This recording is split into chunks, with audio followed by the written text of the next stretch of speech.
Morning, everybody. How are we doing? Sam here, United People's TV. I was about to say the wrong name there completely. That's a bit weird.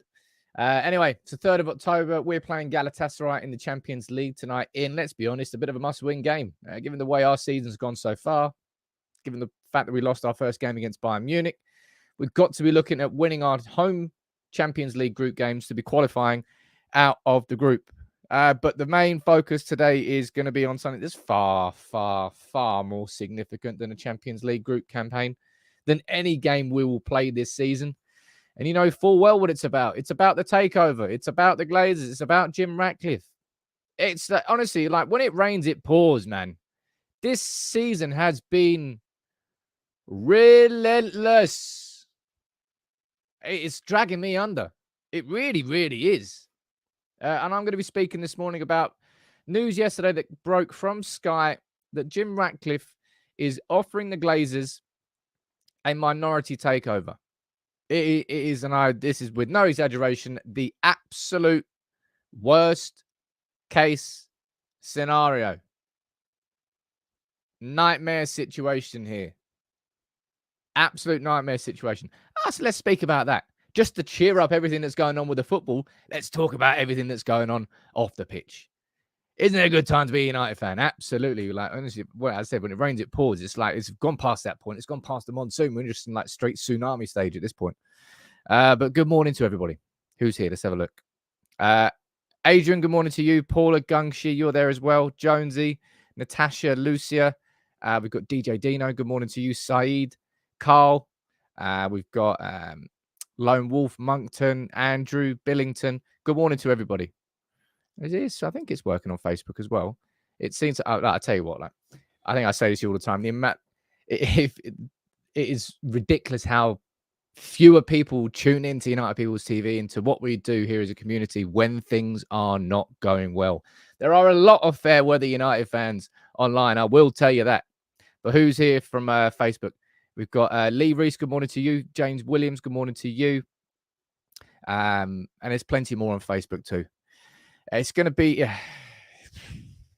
It's really hard at this moment in time to find an optimistic point of view when it comes to Manchester United.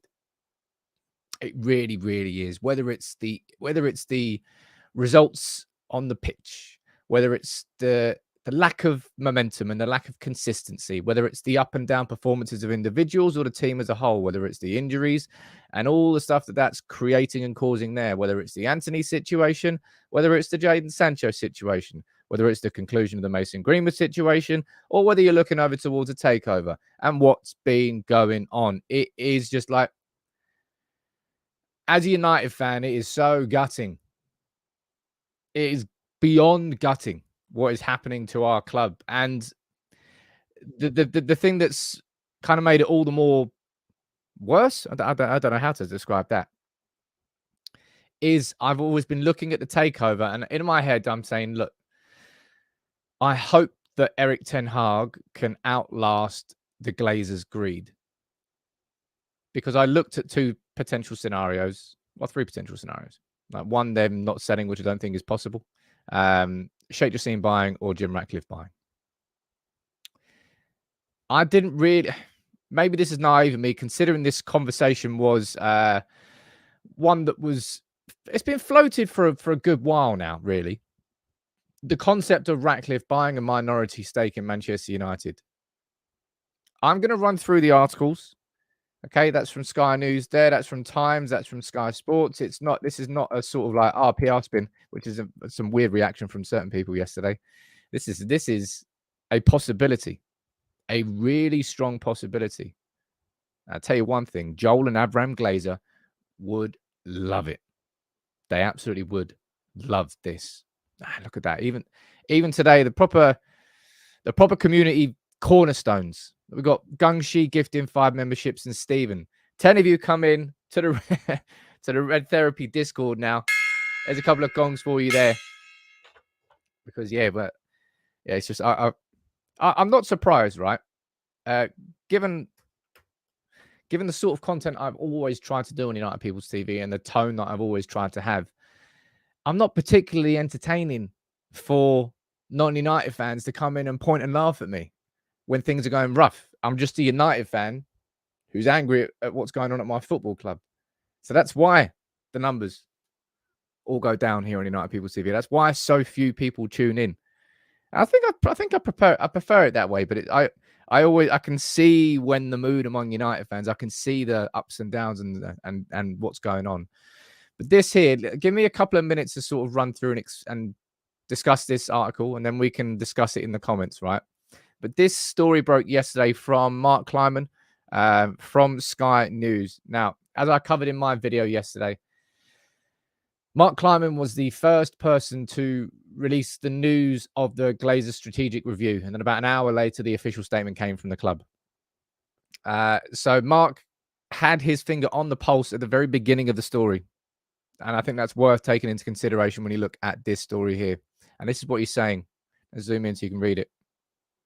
Jim Ratcliffe is contemplating buying a minority stake. And in the next paragraph, he says, INEOS has proposed to the Glazers a deal that would see acquiring chunks of both their shares and of the New York Stock Exchange shares. Because remember that as soon as the INEOS, maybe it wasn't as soon as the INEOS, but when the INEOS bids went in, there were murmurs and whispers that there could be legal opposition to the concept of INEOS buying all the Class B shares, which only the Glazers own, and therefore leaving all the Class A shares, which is what's on the New York Stock Exchange. Therefore, everything on the New York Stock Exchange would go down in value. So therefore, those big companies, I think Lindsay Train, that's it. Lindsay Train is I think they own about 15% of Manchester United. I'd be very surprised if it wasn't them going, hold on. No, if you plan this, INEOS, we are coming after you. So, what Jim Ratcliffe and INEOS here have done, and you can see down here, that would offer the offer would entail to make an offer at the same price for both sets of shares, with one suggestion on Monday evening that Jim Ratcliffe could seek a roughly 25% stake in the club, which, of course, you can do the maths, is not majority owner. It would leave the Glazers in control of Manchester United. And this is, and I honestly, I shit you not, this is the absolute single worst case scenario that we could have. Because you might say, oh, hold on, Sam, the Glazers just continuing what they're doing is the worst case scenario. It's not possible. It is not possible. They need money. For them to stay on as owners of Manchester United, they need money. Jim Ratcliffe doing that, right? This concept here, this concept of buying 25% of Manchester United, they might suggest that it's part of a long-term process of trying to do a staggered takeover. Remember what was it called? Put and call requests. It was the concept of Jim Ratcliffe buying X amount and then in 3 years exercising the option to then buy the rest out.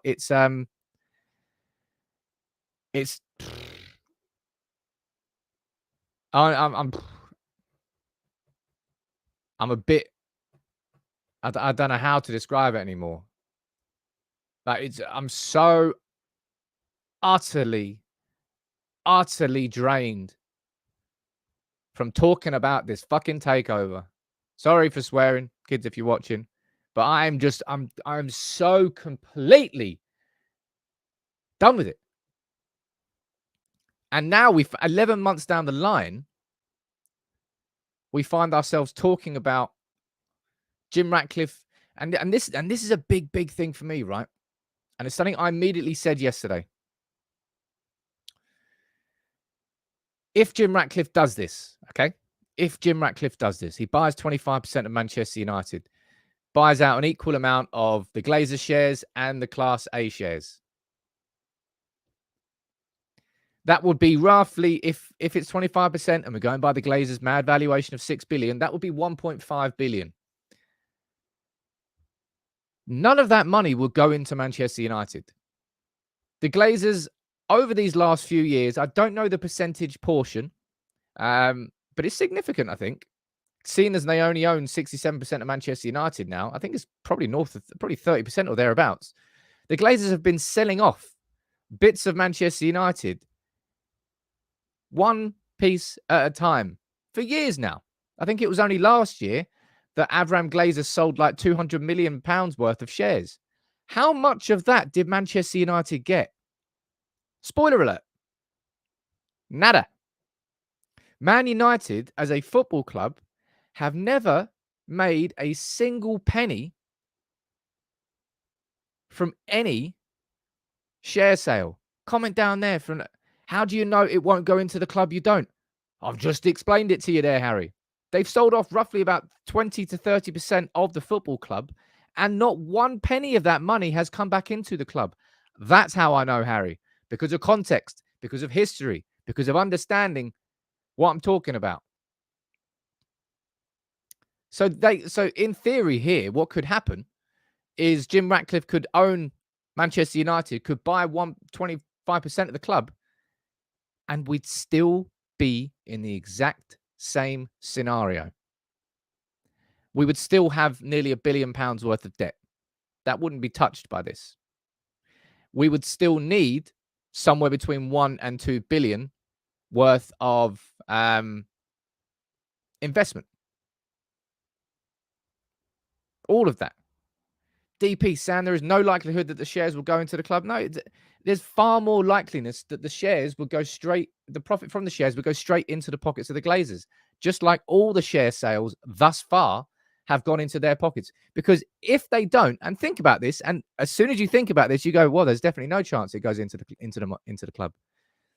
If Jim Ratcliffe buys all their shares and they then spend that on the club, that means the Glazers are spending their own money. Little pop quiz, everybody. How much of their own money had the Glazers spent on Manchester United since 2005? Tick tock, tick tock. Correct. Nothing. De nada. Zilch. Zero. They have never put a penny into the club. So if you really think that Jim Ratcliffe would buy 25% and the Glazers would go, I tell you what, lads, let's put all that money back in, they won't do it. They won't. Otherwise, they would have done it already. And something I did think about here, if you're looking for, I don't know if you're looking for a positive or some sort of a good bit. Well, I'll tell you what, actually, 1 second here. Ricky, you just gifted 10 memberships earlier, man. Thank you so much, man. Honestly, can you all please come to Discord? I need more people. need more United fans to talk to make yourself feel better. But this is something that I was thinking about, which I'm going to probably hold on to because I want to try and get a bit of positive out of this. This concept here, right? That Jim Ratcliffe would come in and would buy 25%, so therefore buying equal amounts of shares of Class A and Class B, so all the Glazer brothers and sisters. That's what Avram and Joel Glazer would want. But I'd be extremely surprised if that would be what Edwards, Kevin, Brian, and Darcy wanted. Because the opposite side for them individually is if it's sold to the Qataris, each Glazer individually will get $1 billion. So that's probably what they want. So in the same way that Avram and Joel have been digging their heels in because they don't want to sell, they want to retain control. This is the flip side. So if this Glazer, mate, this civil war in his family, you absolute pricks.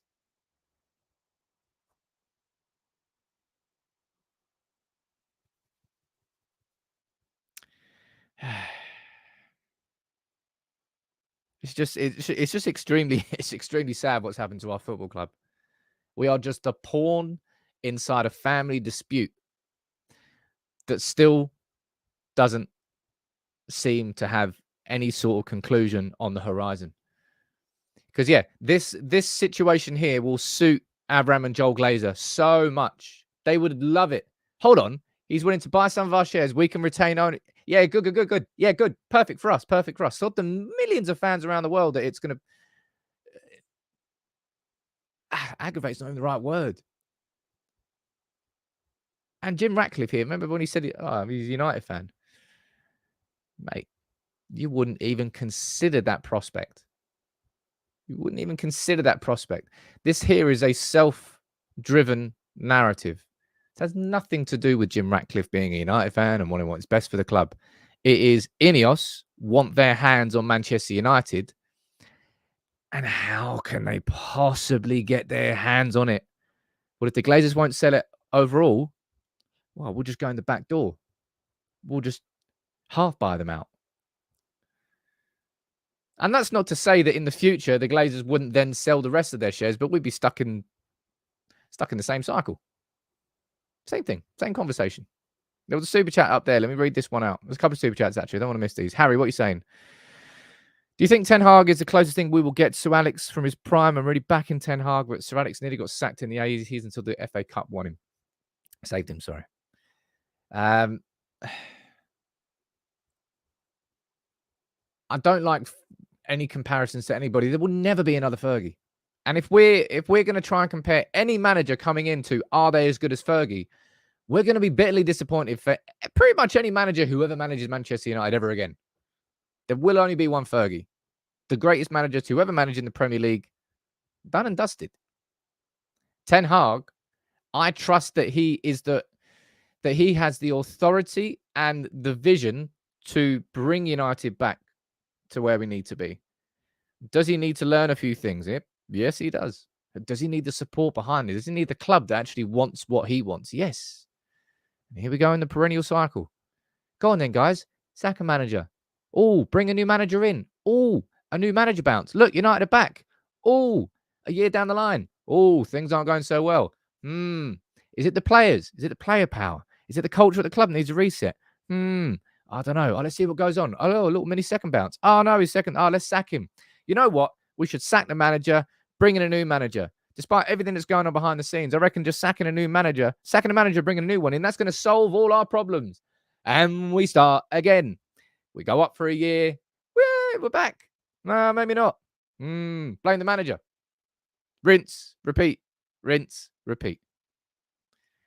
I'm done with that. But this terrifies me. This is a scenario where you look at this, if it happened, the Glazers could conceivably never leave. If they find someone dumb enough, and I will repeat that, dumb enough to come in, buy a minority stake, not have control of the club, and then give them billions to spend on stuff that they don't want to pay for themselves. You'd have to be a dumb ass billionaire to do that. A seriously dumb billionaire.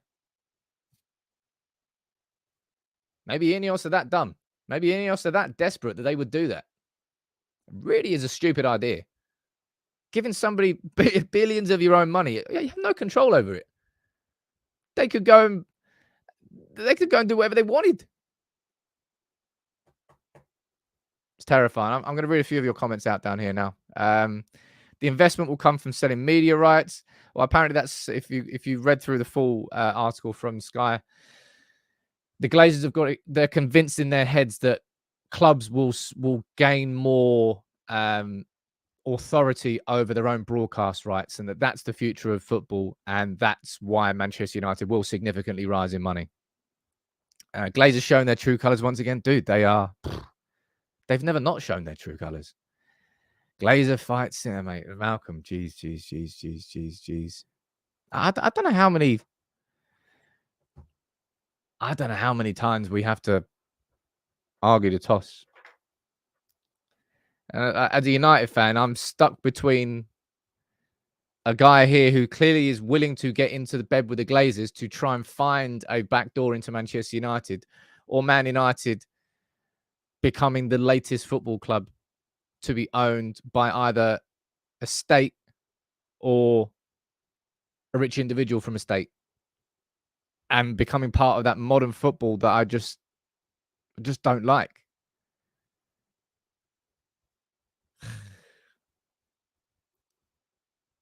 It's grim. It's absolutely grim.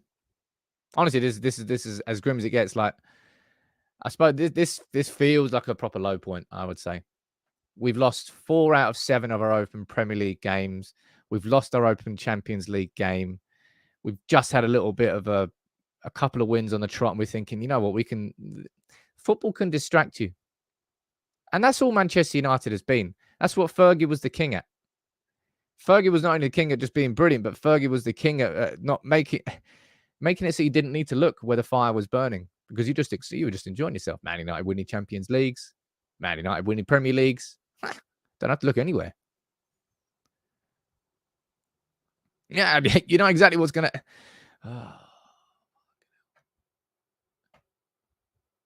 I cannot find a positive angle here this morning, apart from that idea that if Joel and Avram Glazer were the two Glazers that were blocking a Qatari sale, then I would absolutely imagine that Darcy, Brian, Kevin, and Edward would block the idea of this, because this doesn't suit them the best. It's all narcissistic, individual, selfish points of view.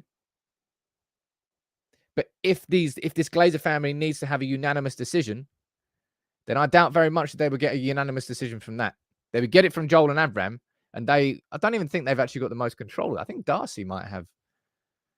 Boy, this is Al Mackey saying this Jim Ratcliffe supporters are running out of excuses.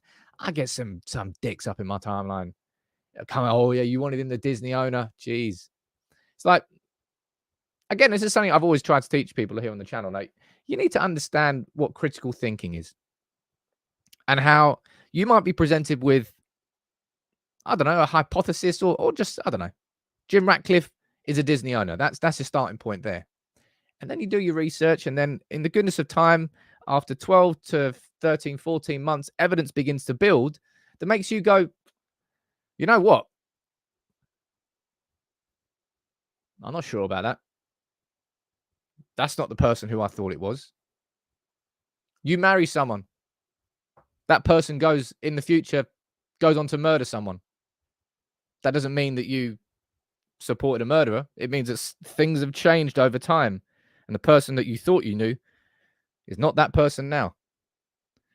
Jim Ratcliffe, the person who I looked at, somebody who's born less than 10 miles from Old Trafford, became Britain's richest man.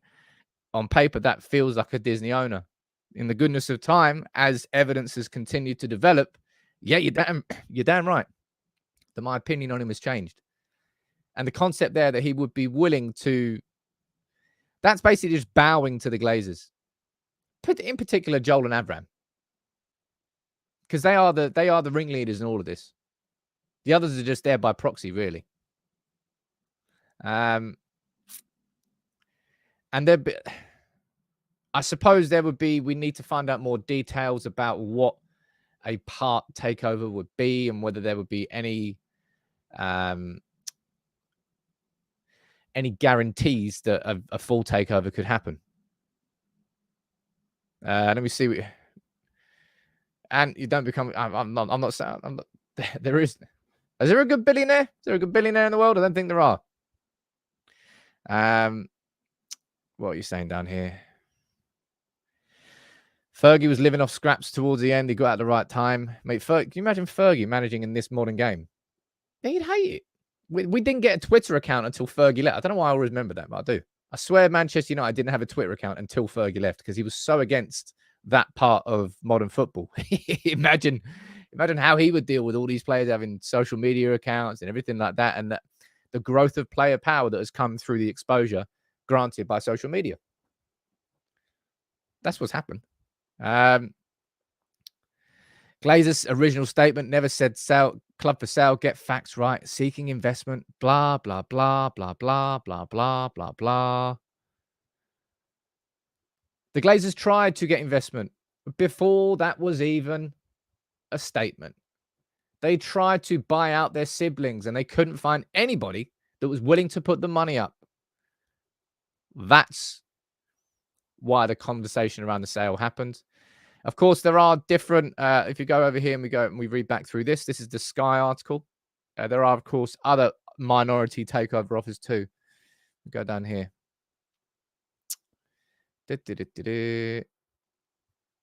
Where is it? Blah, blah, blah, blah, blah, blah, blah. There you go. These include an offer from Carlisle, Elliott Management, Ares Management, and Sixth Street, apparently. So they're saying down there that there are 4 more minority takeover offers for Manchester United.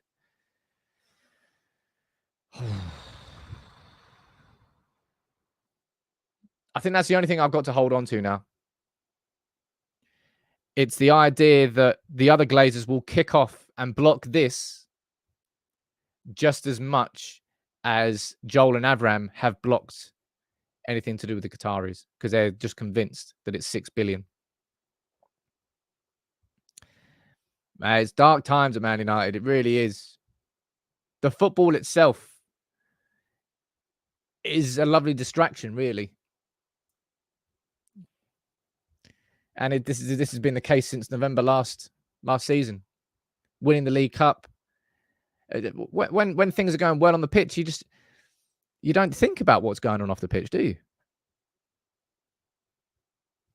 But when things aren't going well on the pitch and you don't have the distraction of success and wins and the buzz you can get off that, then you really start to look at everything else behind the scenes. And it should never be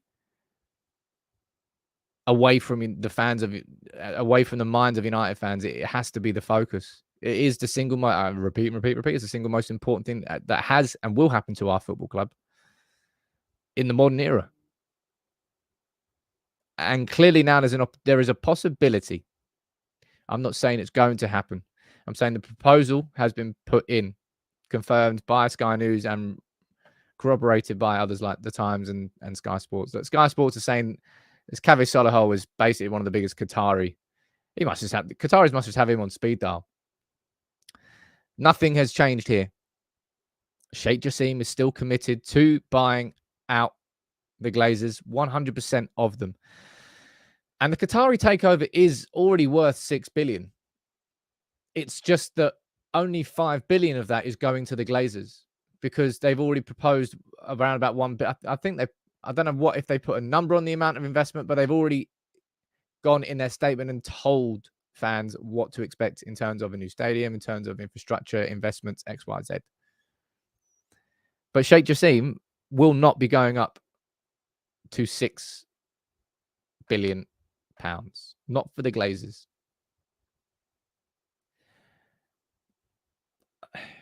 My instinct at this point is to suggest that this doesn't really change much, because I would expect the other Glazer siblings to kick off and block this just as much as Avram and Joel have blocked the other side. So it kind of flips the situation, but I don't think it resolves the situation. I don't think so anyway. But I don't know. I really, really don't know. I'm going to go down there and read your final comments on this. Actually, I'm not sorry. It's just, man, that's as depressing a thought as it gets. Really, really is. He's saying he's a Disney villain. You see that photo of Avram Glazer holding a bloody dog in a pram? We had that on here. I was like, what is going on? Ibrahim, you're going to the game tonight. Enjoy. Do you think this will force Sheikh Jassim's hand to increase his offer? You could see it like that. But I don't particularly think so. It feels like he's firm on it. But you've mentioned it there. And I think let's get distracted by football. All right. Which at this moment in time is not exactly a very good distraction. Let's be totally honest. Spencer saying, can we rewind to May or June when we all thought the Glazers were gone and our club was back to winning trophy? No, I'd rather not. I'd rather not. Jeez, we have been through the mill. Just had to be thankful that we had such glories in the 90s and 2000s, right? Because we are definitely getting that balanced out now. We are definitely getting that balanced out right now. Should have been born 10 years younger. Would have started United People's TV. I watched it. The YouTube didn't even exist. What do we think about tonight then? Let's talk about the footy. It's Champions League football back at Old Trafford. Something that we've wanted for a while, right? I had a little just because you let it's the hope that kills you. It really does. For a split second, I let myself think, oh man, what? Imagine what it would do if we just pumped Galatasaray 6-0. Just imagine what that would feel like. And then I quickly brought myself back down to reality and realized that is not going to happen. If there's one thing that Galatasaray have been doing this season, it's what United haven't been doing. Right? Pardon me. These are the results. Let me scroll in. Galatasaray have been scoring goals. From the 19th of August, let's look at all their games. 2-0, and of course, they're the best team in the Turkish league. They should be winning, blah, blah, blah, blah, blah, blah, blah. But they've still been bagging goals in. 2-0 winners, 3-2 winners, 2-1 winners, 3-0 winners, 4-2 winners, 2-all. Let's zoom out, if it lets me. Go over here. 2-1 winners. There's only one game since the 19th of August where they've scored less than one goal. Less than 2 goals. And they still won that game 1-0. Galatasaray is no joke. Their fans, you know what Turkish fans are going to be like. It's going to be a proper atmosphere at Old Trafford. Anybody who's going, Ibrahim, you're going, enjoy it, mate. I hope it's a good game. Galatasaray are going to be seriously threatening. And I'm going to run through my starting 11 in a little bit. We're going to run through a couple of the talking points from Ten Hag and a little bit of team news before we run through my 11. I've seen a lot of calls for Lindelof to start a right back. And I'm sitting there going, really? Really? That's what I would say. One nice little bit of positive news and also a bit of a sad... Again, I suppose you can take a positive and a negative look at the idea that United fans are so excited to see Kobbie Mainoo coming back from injury, right? That really is exciting news. But also at the same time, it just shows where we are, man. So many of us are looking at Mainoo and thinking, you know what? That 18-year-old midfielder who's played 3 preseason games for us, he could be the solution. Because you have to look for lights at the end of the tunnel. You have to as a football fan. Otherwise, you'll just be damn miserable. Mainoo, I'm excited to see that kid come back, man. But the concept that Mainoo comes in and revolutionizes the midfield, which has a 5 times Champions League winner in it, and Bruno Fernandes is our captain, it's just like, right, let him come in and just ease himself in, man. But it's good to see him training at the very, very least. Now, Erik Ten Hag spoke about a couple of players, right? Antony is back in the squad. Antony is back training with the squad. And Antony is back and, well, we don't know whether he's going to be available for selection tonight. But if he is, then I imagine he starts. Type in the comments, yes or no. Do you think Antony starts for Manchester United tonight? I'm going to go down and read a few of your comments out around Mainoo. General, you're saying we need hungry players, Sam, and the youth seem ready to fight for the jersey. They always are. It's called youth. That is youthful naivety.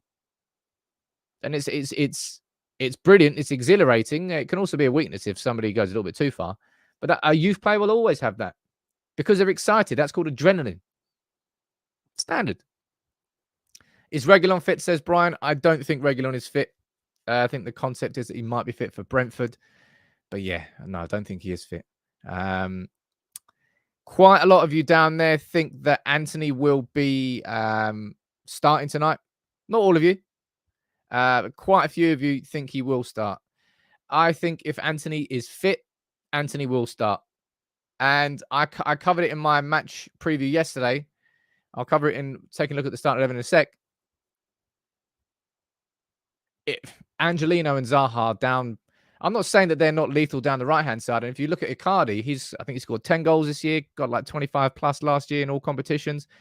They've got a striker, decent striker. But I think down the left-hand side, that partnership with Angelino and Zaha is going to be dangerous. So the idea of playing Antony there, it's more... Antony would be brought in more to make us a solid team rather than the danger that he would pose going forward, which you might say is a bit of It's the wrong mentality to have as Manchester United at home and against anyone, really. And I partly agree with you, but I would also say United are in the dumps at this moment in time. The dumps. We were in the dumps when we went to Burnley and we grinded out a 1-0 win. We're in the dumps again, but it feels even different, kind of even worse than Burnley, because we had a couple of wins and you think we're building and then boom.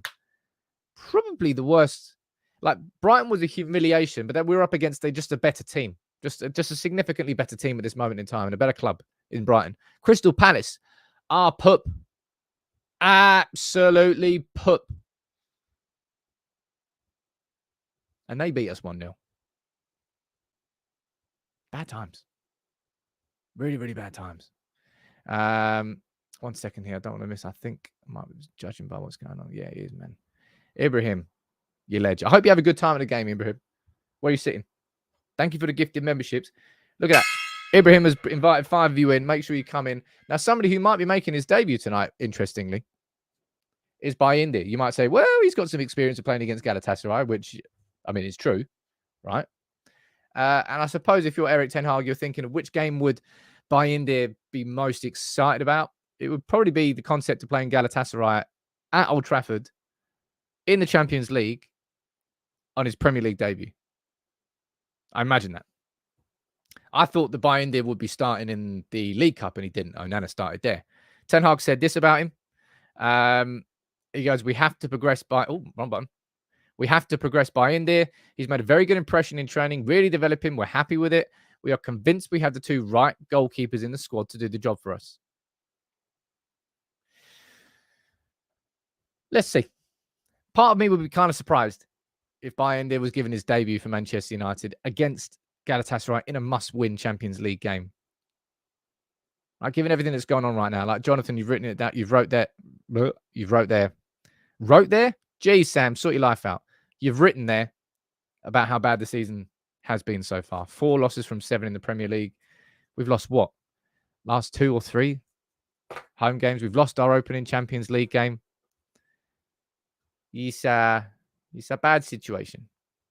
This is what Ten Hag said about Rashford, by the way, who's probably going to be one of the biggest spotlights tonight, whether he starts, whether he doesn't start.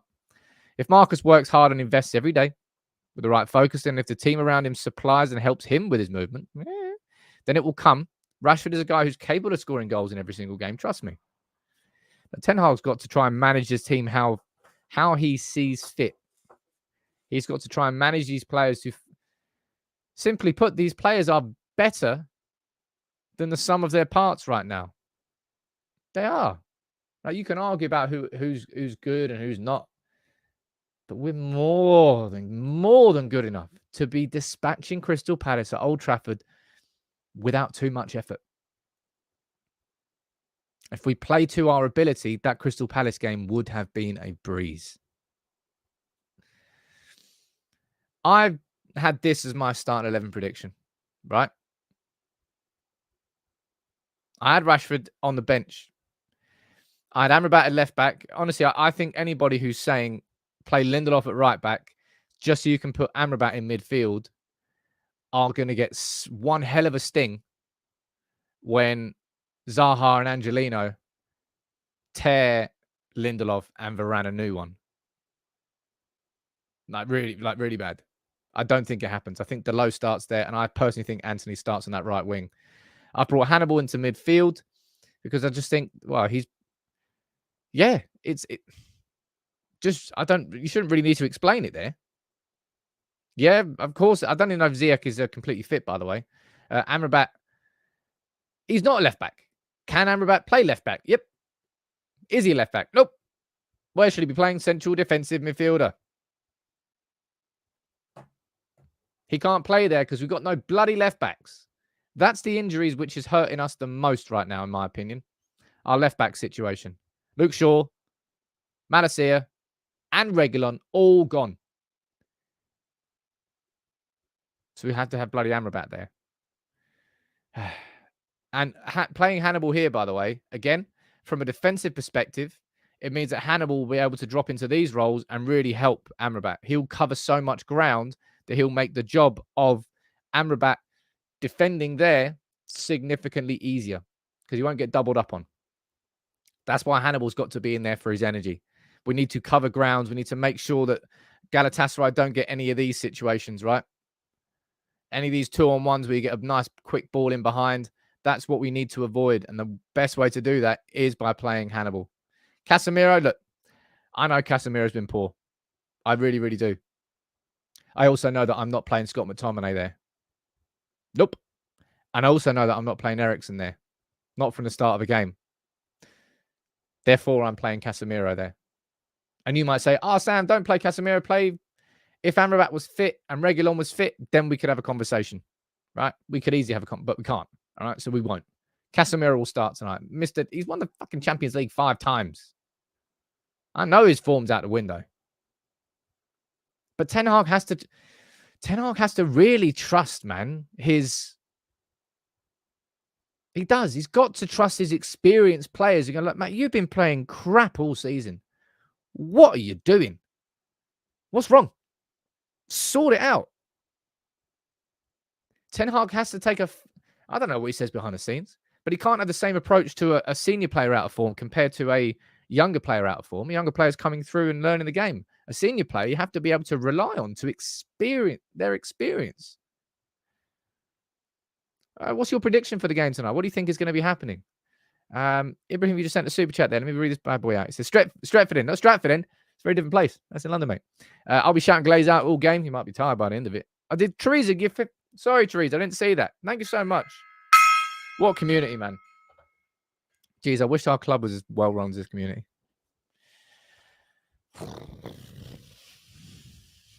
God, we need a win tonight. We need a win tonight.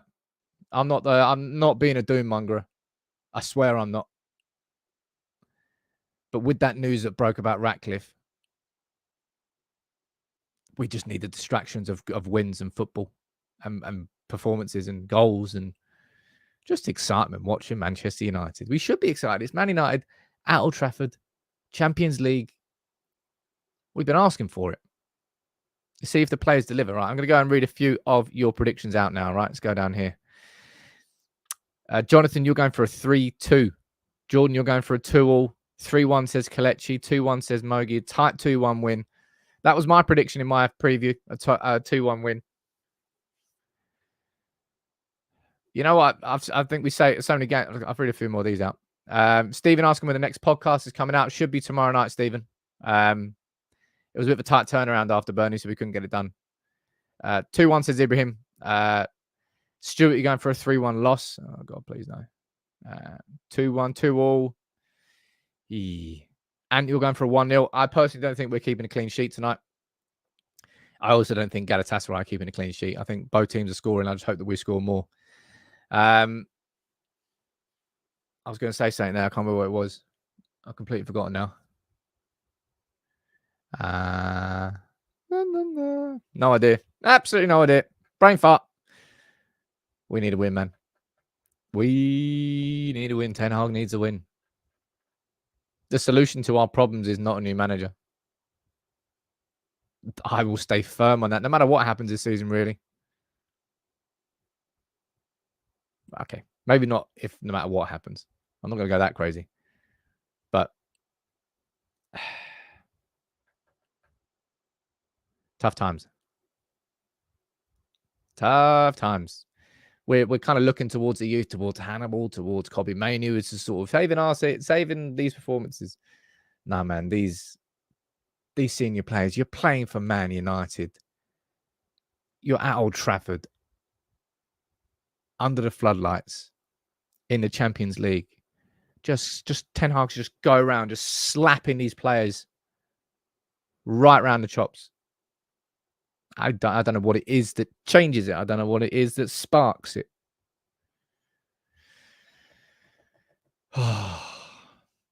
Tough.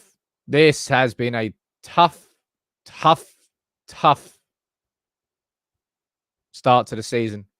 On and off the pitch, it has been a trifle of continuous bad news everywhere. And the only thing that stops that bubbling over are winning games of football. Something we've not exactly done very well this season. We've won 3 in the Premier League. We've won 1 in the League Cup. Is that what we've done? 4 wins this season. Fuck. I think I'm more exposed to it because I run United People's TV, right? My whole day, I'm there looking at Manchester United. I'm following Manchester United. I'm covering Manchester United. I'm doing all the news, and it's drained me. Drained me. Let's see what happens tonight. I'm hoping for a win. This will not be, again, I hope I'm all completely wrong. Just a random Roma 7-1. That's all I'm asking for. Jonathan, you will be grey soon. I'm surprised I've not gone greyer quicker. Must be all that hair dye I'm using. Hey! I'm not using hair dye. But thanks for all tuning in. As I said, it's incredible how much smaller the audience is when United are doing crap. But I think it's kind of a testament to the quality of the community that we've built here, because no one tunes in to United People's TV. Well, a lot of people, no one tunes into United People's TV to laugh at me because that's not me. I want what is best for my football club. And we need a win tonight. Look, thank you all for tuning in. I'm going to be, that was a proper doom and gloomer, wasn't it? That was a proper doomer and gloomer. I wouldn't say I'm sorry, but I'm not really. It's just a reality. Anyway, I'll be back later on for the match reaction. Hopefully after winning in the Champions League. And it'll make things feel a little bit better. We'll see. Much love, everybody. Have a good day, and I'll see you later.